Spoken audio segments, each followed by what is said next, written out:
बिस्मिल्लाहिर्रहमानिर्रहीम। Chapter number 3 organic chemistry, long question answers के remaining part, question number 4, 5, 6 and 7। Students, इसमें एक question ऐसा है जिसमें डबल नंबर जा रहा है, तो इसलिए इसका जो टोटल काउंट है वो 6 to 7 बनता है। पेज नंबर 55 पे तमाम क्वेश्चंस मौजूद हैं। तो सबसे पहले क्वेश्चन नंबर 4 जो मेरे पास है, that is the uses of organic compound. आपको बताना है कि ऑर्गेनिक कंपाउंड के यूजेस क्या हैं। तो इन जर्नल में आपको ख़ास जो यूजेस हैं वो बता देती हूँ यहाँ कौन कौन से होते हैं। देखिए, वैसे तो बहुत सारे यूजेस हैं ऑर्गेनिक कंपाउंड के, लेकिन हमारी बुक में जो ख़ास यूजेस मेंशन है, इसमें सबसे पहले आ जाता है हमारा फूड।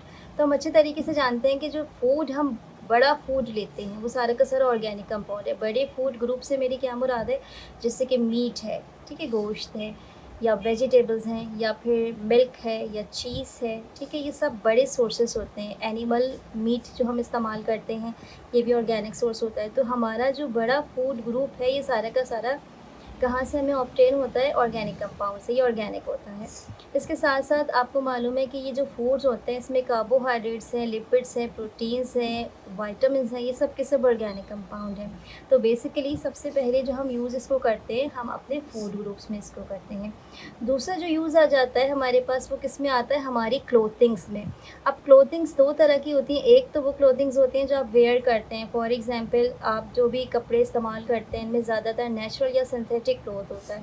लाइक इसमें कॉटन हो सकता है, या फिर इसमें सिल्क हो सकता है, वूल हो सकता है, या फिर इसमें नायलॉन हो सकता है, या ये पॉलिस्टर्स हो सकते हैं। तो ये क्लोथ्स अव्वल तो आप वियरिंग्स में इस्तेमाल करते हैं। सेकंड, आप जो बेड शीट्स हैं, टॉवल्स हैं, इस तरह की जो एसेसरीज़ हैं उसमें भी इसको इस्तेमाल करते हैं, ठीक है, जो डेली यूजेस में आपके घरों में इस्तेमाल होता है। उसके बाद जो नेक्स्ट यूज़ होता है इसका, वो होता है हमारे हाउस में, यानी हमारे घर में। तो हम नॉर्मली देखते हैं कि हमारे जो हाउसेस हैं इसमें जो बिल्डिंग मटेरियल है इसमें ऑर्गेनिक कंपाउंड्स इस्तेमाल हो रहा है। सेकंड, जो हमारे घर में फर्नीचर्स मौजूद हैं इसका बिग सोर्स एक होता है वुड, और वुड में मौजूद होता है सेलुलोज। तो it means that is an organic compound, ठीक है। अच्छा, नेक्स्ट जो आपका यूज़ आता है वो किस में हो जाता है, एज अ फ्यूल। अब फ्यूल से मेरी मुराद क्या है कि ज़रूरी नहीं कि ये वही फ्यूल है जो कि सिर्फ गाड़ियों में इस्तेमाल होता है, बल्कि हम अपने घरों में जो डोमेस्टिक गैसेस इस्तेमाल करते हैं जिसमें हम कुकिंग कर रहे होते हैं वो भी फ्यूल है। हमारे ऑटोमोबाइल्स में जो हम फ्यूल्स इस्तेमाल करते हैं, ठीक है, चाहे वो पेट्रोलियम की शक्ल में हो, चाहे वो कंप्रेस नेचुरल गैस की शक्ल में हो, वो भी फ्यूल है। इसके अलावा इंडस्ट्रियल स्केल पर भी फ्यूल को इस्तेमाल किया जाता है प्रोडक्शंस में। तो फ्यूल में भी ऑर्गेनिक कंपाउंड्स हैं वो बहुत ज़्यादा, इनका मैसिव यूज़ होता है। इसके बाद नेक्स्ट जो आपके पास आता है वो होती है मेडिकल फील्ड। अब ये बहुत एक वास्ट फील्ड होती है। मेडिकल फील्ड में ऐसी बहुत सारी मेडिसिन हैं जो कि ऑर्गेनिक होती हैं। इसी तरीके से मुख्तलिफ़ किस्म के बैक्टीरिया उनको किल करने के लिए ख़ास तौर पर जो एंटीबायोटिक्स बनाई जाती हैं, these are the organic compound. Fungus को किल करने के लिए फंजीसाइड्स बनाई जाएंगी, ये भी आपके ऑर्गेनिक कंपाउंड है। इंसेक्ट्स को किल करने के लिए इंसेक्टिसाइड्स बनाई जाएंगी, ये भी आपके ऑर्गेनिक कंपाउंड है।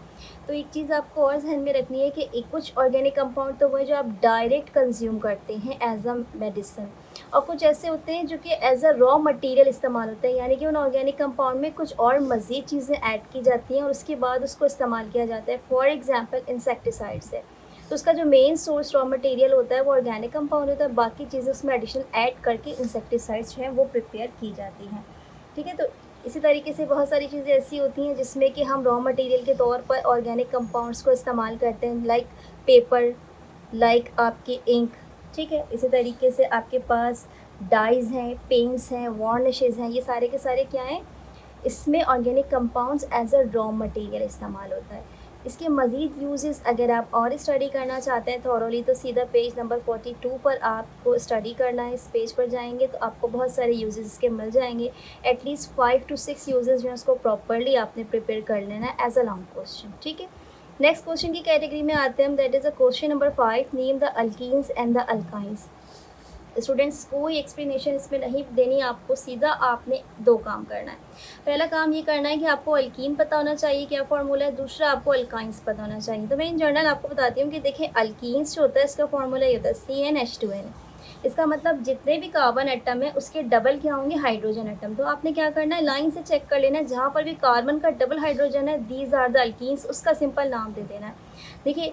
और इसी तरीके से अगर आप अल्काइंस को देखेंगे तो उसका फार्मूला होता है CnH2n-2। अब इतना लंबा चौड़ा फार्मूला जो है वो आप बैठ के कैलकुलेट नहीं करेंगे, आप बस दो रूल याद रखेंगे। पहला रूल, अगर कार्बन और हाइड्रोजन 1:2 के रेशो में तो वो सीधा सीधा अल्कीन है, और अगर उसका रेशो कार्बन और हाइड्रोजन का 1:2 का नहीं आ रहा बल्कि उससे लेस आ रहा है, तो वो क्या चीज़ हो रही है, वो हो रही है अल्काइन।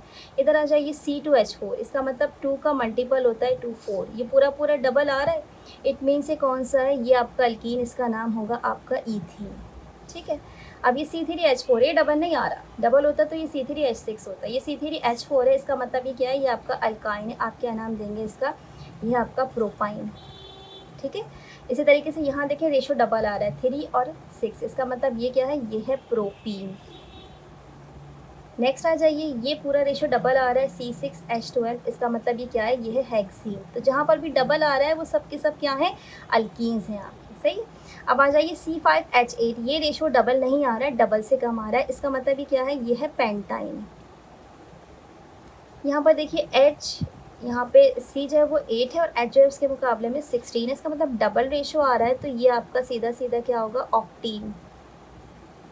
ये C7H12 है, ये रेशो डबल नहीं है, डबल से कम है, इसका मतलब ये क्या है आपका, ये है हेप्टाइन। और लास्ट वन देखिएगा C6H10 है, यहाँ पर भी रेशो डबल नहीं है, इसका मतलब ये क्या है, ये है हेक्साइन। तो देखिए, एक बात जो मैं शुरू से ऑर्गेनिक केमिस्ट्री की क्लास में आपको समझाने की कोशिश करती हूँ कि अगर आपको इन जनरल कार्बन नंबर 1 से लेकर कार्बन नंबर 10 तक की नेमिंग्स नहीं आएंगी तो ये नाम निकालने भी आपके लिए बहुत मुश्किल हो जाएंगे। तो इसीलिए इसकी जो चार्टिंग होती है उसमें कार्बन 1 टू कार्बन 10 के नाम एटलीस्ट आपको ज़रूर याद करने होंगे, बाकी जो चीज़ें वो तो फिर भी आप फार्मूला रख के पुट करके मालूम कर सकते हो। ठीक है, तो यहाँ पर ये क्वेश्चन जो है वो सॉल्व हो जाता है, इसका रेफरेंस कहीं और से आपको नहीं मिलेगा, यही मैंने डायरेक्ट सॉल्व किया है। नेक्स्ट जो क्वेश्चन है मेरे पास, इसमें ये क्वेश्चन नंबर 6 में मुझसे पूछ रहे हैं कि नॉमेनक्लेचर बताएं और IUPAC रूल्स बताइए अल्काइंस के। तो देखिए स्टूडेंट्स, जो रूल्स आमतौर पे अल्केन्स के होते हैं, अल्कीन्स के होते हैं, अल्काइंस के भी बिल्कुल इससे मिलते जुलते होते हैं। तो जो ख़ास बातें हैं वो मैं आपको इसमें डिस्कस करके बता दूँगी।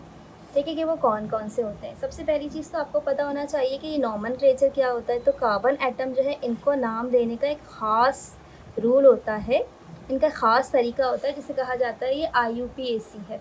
IUPAC किसका एब्रीविएशन है, international union of pure applied chemistry का।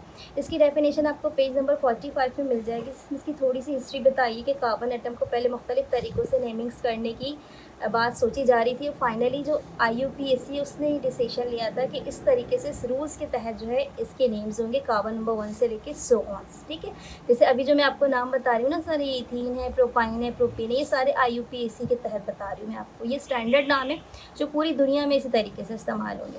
अब अल्काइंस के रूल क्या क्या है इसमें देखिए, जहन में रखिएगा। अल्काइंस के जो रूल्स होते हैं, यहाँ पर मैं जो कुछ मोटी मोटी ख़ास बातें हैं वो आपको समझा देती हूँ। ठीक है, इसका मज़ीद जो रेफरेंस है वो तो आपको पेज नंबर 47 पर सीधा मिल भी जाएगा। ठीक है, लेकिन जो ख़ास बातें मेरी समझाने वाली हैं वो मैं आपको समझा देती हूँ। सबसे पहली चीज़, आप जब भी कार्बन एटम की चेन सिलेक्ट करेंगे, यानी कि लॉन्ग चेन सिलेक्ट करेंगे, तो वहाँ से सिलेक्ट करेंगे जहाँ से आपका ट्रिपल बॉन्ड, यानी कि आपका ये जो अल्काइन का बॉन्ड होता है, ट्रिपल बॉन्ड, ये करीब होता है। ठीक है, तो कहाँ से आप सिलेक्ट करते हैं, सबसे पहली बात कि select long chain where triple bond is near. ठीक है, select long chain where triple bond is near. तो इसमें ध्यान में रखिएगा, अगर कोई ब्रांच भी है तब भी आपको उस ब्रांच को इग्नोर कर लेना है। आपने किस चीज़ को फोकस करना है कि अगर मेरे पास ट्रिपल बॉन्ड मौजूद है तो मैंने कार्बन एटम की जो लॉन्ग चेन है उसको वहाँ से सिलेक्ट करना है जहाँ से मेरा ये ट्रिपल बॉन्ड जो है वो नज़दीक करीब है। ठीक है, अच्छा दूसरी बात जो है वो क्या होती है कि फ़र्ज़ कर लीजिए कि अगर किसी में डबल बॉन्ड भी है और ट्रिपल बॉन्ड भी है तो हम कोशिश करेंगे, हम देखेंगे कि कार्बन एटम की जो लॉन्ग चेन है उसमें कौन सी साइड से डबल या ट्रिपल बॉन्ड ज़्यादा करीब है। अगर डबल बॉन्ड पहले नज़दीक आ रहा है और ट्रिपल बॉन्ड बाद में आ रहा है तो आप डबल बॉन्ड की साइड से ही उसको क्या करेंगे, नेमिंग करना शुरू कर देंगे। लेकिन फ़र्ज़ कर लीजिए दोनों की पोजीशन सेम है तो आप प्रेफर किसको करेंगे, अगर पोजीशन दोनों की सेम है तो प्रेफर करेंगे आप डबल बॉन्ड को और उसके बाद आप प्रेफर करेंगे फिर ट्रिपल बॉन्ड को। ठीक है, इस बात को अच्छी तरह समझ लीजिएगा कि अगर तो दोनों की पोजीशन सेम है तो आप डबल बॉन्ड को प्रेफर करेंगे, लेकिन अगर दोनों की पोजीशंस डिफरेंट हैं तो आप वहाँ से लॉन्ग चेन को सिलेक्ट करेंगे जहाँ से कोई सा भी बॉन्ड करीब हो, डबल बॉन्ड करीब हो या ट्रिपल बॉन्ड करीब हो। ठीक है, नंबर 3 जो पॉइंट आता है वो किस चीज़ के लिए आता है कि फ़र्ज़ कर लीजिए कि अगर कोई भी अल्काइन ऐसा है कि जहाँ पे एक से ज़्यादा बॉन्ड मौजूद है, जैसे कि 2 जगह ट्रिपल बॉन्ड्स मौजूद है, तो उसको देने का तरीक़ेकार क्या होता है। इसकी एक छोटी सी एग्जांपल है कि लेट्स सपोज़ आपके पास किसी भी सिस्टम में 2 मरतबा क्या है, ट्रिपल बॉन्ड मौजूद है। लेट्स सपोज़ ये देखिए, ये मेरे पास एक कंपोनेंट है, ये है CH3, ठीक है, C, इसके साथ ये ट्रिपल बॉन्ड है, फिर C है, फिर CH2 है, ठीक है। ये एग्जांपल बुक में भी मौजूद है आपके। और इसके बाद यहाँ पर एक ब्रांच है CH2 के साथ, ठीक है, और ये ब्रांच लटक रही है और ये कह रही है CH3 है, सही। तो इस तरह के स्ट्रक्चर में देखिए 2 मरतबा ट्रिपल बॉन्ड आ रहा है, कि यहाँ आ रहा है और एक यहाँ आ रहा है। तो अब आपने क्या करना है, नेमिंग वहाँ से स्टार्ट करनी है जहाँ से ट्रिपल बॉन्ड करीब है। तो कहाँ से करीब है, यहाँ से करीब है, यहाँ से अब इसको नाम देते हैं 1 2 3 4 5 6, ठीक है। यहाँ से नाम देने के बाद अब आपने क्या करना है, देखना है कि किस पोजीशन पे ब्रांच लगी हुई है। यहाँ पे 3 पोजीशन पे लगी हुई है, तो मैं सबसे पहले लिख दूँगी कि यह है 3 मिथाइल।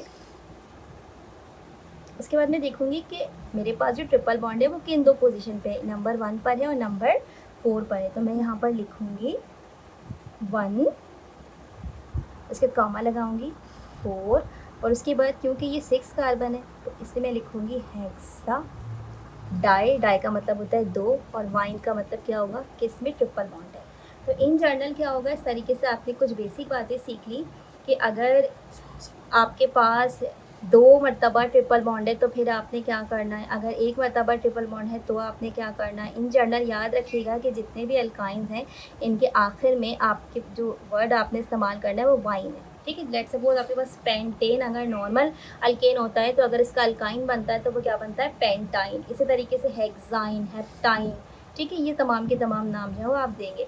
मज़ीद इसके जो रूल्स हैं इसको आप थोड़ा सा थॉरोली स्टडी कर लेंगे पेज नंबर 47 पे। आई होप कि आसानी से समझ में आ जाएगा आपको, ठीक है। अच्छा, अब जो आते हैं हम अपने लास्ट क्वेश्चन की तरफ आते हैं। ये है क्वेश्चन नंबर मेरा 7, ठीक है। इस क्वेश्चन नंबर 7 में मुझसे पूछ रहा है कि diversity and magnitude of organic compound बताइए। एक बात ध्यान में रखिएगा, जब कहीं पर भी आपको ये वर्ड इस्तेमाल करते हुए कोई भी क्वेश्चन पूछा जा रहा होता है ना कि डाइवर्सिटी बताइए इसकी, ठीक है, तो इसका मतलब क्या होता है कि डाइवर्सिटी का मतलब होता है ये आपसे डिटेल पूछ रहे हैं कि कहाँ कहाँ इसको हम इस्तेमाल कर सकते हैं, इसकी फील्ड जो है वो कितनी वास्ट है, ठीक है, कितनी ज़्यादा फास्ट फील्ड है इसकी। तो आपको पता है कि जो ऑर्गेनिक कंपाउंड होते हैं इनके अंदर बहुत सी फ्लेक्सिबिलिटीज़ होती हैं। इसमें सबसे पहले जो फ्लेक्सिबिलिटी होती है ऑर्गेनिक कंपाउंड में वो क्या होती है कि ये बहुत आसानी के साथ दूसरे कार्बन एटम के साथ क्या करते हैं, कंबाइन कर लेते हैं, उस तरह लॉन्ग चेन फॉर्म करते रहते हैं। तो ये जो प्रोसेस होता है ये कहलाता है कैटिनेशन, जिसकी वजह से नए से नए जो कंपोनेंट हैं वो बनते चले जाते हैं। तो इनके अंदर एक प्रॉपर्टी क्या होती है, कैटिनेशन की प्रॉपर्टी, ठीक है। अच्छा, अब आ जाते हैं दूसरी प्रॉपर्टी की तरफ। इनकी जो दूसरी प्रॉपर्टी होती है ख़ास वो क्या होती है कि एक कह लीजिए कि समटाइम्स ऐसा होता है कि कुछ स्ट्रक्चर्स ऐसे होते हैं कि उनका जो मॉलिक्यूलर फार्मूला होता है वो सेम होता है मगर स्ट्रक्चर्स एक दूसरे से डिफरेंट होते हैं। तो ये जो प्रोसेस होता है ये कहलाता है आइसोमेरिज्म। आइसोमेरिज्म का मतलब क्या होता है कि मॉलिक्यूलर फार्मूला तो सेम है मगर इनके स्ट्रक्चर्स एक दूसरे से डिफरेंट है, जिसकी वजह से वो ऑर्गेनिक कंपाउंड बिल्कुल एक दूसरे से डिफरेंट है। इसकी जो कॉमन एग्जांपल है ना वो है ग्लूकोज की और फ्रक्टोज की। दोनों का जो फार्मूला होता है वो होता है C6H12O6। मगर होता क्या है कि जो ग्लूकोज होता है इसका सोर्स अलग होता है, जो फ्रक्टोज होता है उसका सोर्स अलग होता है, ठीक है। तो इसीलिए आइसोमेरिज्म की वजह से भी इसमें बहुत वास्ट वैरायटी हो गई। हमें देखने में लगता है कि एक जैसा कंपाउंड है लेकिन एक्चुअल में एक जैसा नहीं होता है, एक दूसरे से क्या होता है, प्रॉपर्टी वाइज डिफरेंट होता है। अच्छा, तीसरी जो बात है उसमें क्या होती है कि इसमें कोवैलेंट बॉन्डिंग्स मौजूद होती हैं। कोवैलेंट बॉन्डिंग्स का मतलब क्या होता है कि कोवैलेंट बॉन्ड कंपैरेटिवली जो है ना वीक बॉन्डिंग होती है, तो ये बड़ी आसानी के साथ अपना जो प्रीवियस पार्टनर है इससे अपनी बॉन्डिंग ब्रेक कर लेगा। अगर इसको कोई भी दूसरा स्ट्रॉन्ग पार्टनर मिल जाए तो उसके साथ बॉन्डिंग बना लेता है। तो इसमें पोलर और नॉन पोलर दोनों तरह की कोवैलेंट बॉन्डिंग जो ऑर्गेनिक कंपाउंड्स में पाई जाती है। अच्छा, इसके बाद जो नेक्स्ट चीज़ होती है वो क्या होती है, अभी आपको थोड़ी देर पहले पता चली थी कि ये सिंगल, डबल और ट्रिपल बॉन्ड्स, ठीक है, तीनों तरह के बॉन्ड्स बना सकते हैं। तो इसी वजह से इनकी बहुत वास्ट वैरायटी होती है। बाकी कंपोनेंट्स में इतनी ज़्यादा वास्ट वैरायटी नहीं होती कि वो सिंगल, डबल और ट्रिपल तीनों बना रहे हैं, लेकिन ऑर्गेनिक कंपाउंड जो वो तीनों तरह के बना सकते हैं। यानी कि सिंगल की मिसाल देखेंगे तो तमाम के तमाम अल्केन्स, और डबल और ट्रिपल की मिसाल देखेंगे तो अल्कीन्स और अल्काइंस जो हैं वो इसकी कॉमन एग्जाम्पल हैं।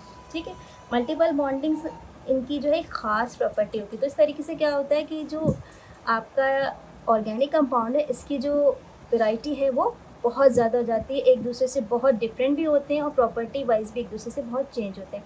मज़ीद ये जो इन्फॉर्मेशन है इसको अगर आप मज़ीद थॉरली डिस्कस करना चाहते हैं तो पेज नंबर 38 और 39 पे सीधा मूव करेंगे और वहाँ इसको थोड़ा सा स्टडी कर लेंगे।